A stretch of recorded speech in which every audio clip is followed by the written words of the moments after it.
Yes, my old friend, I've come to talk with you again, because a vision softly creeping left its seeds while I was sleeping, and the vision that was planted in my brain still remains within the sound of silence.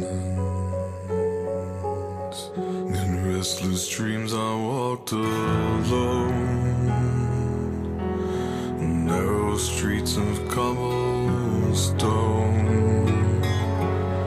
neath the halo of a street lamp.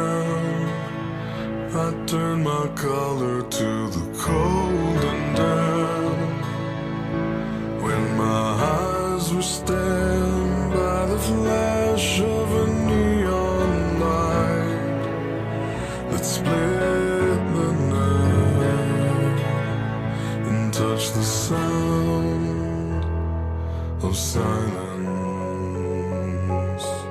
And in the naked light I saw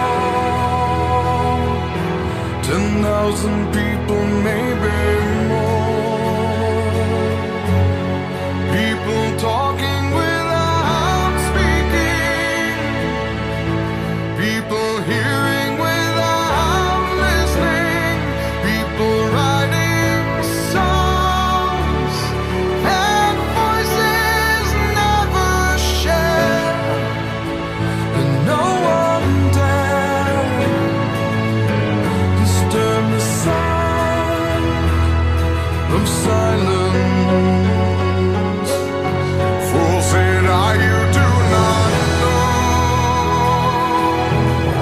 Silence like a cancer grows. Hear my words that I might teach you. Take my arms that I might reach you. But my words, like silent raindrops, fell and echoed in the wells of silence.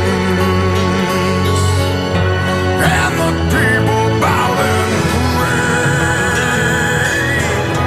to the neon god they made, and the sign flashed out its warning, and the words that it was forming. And the sign said the words of the prophets are written on the subway walls and tenement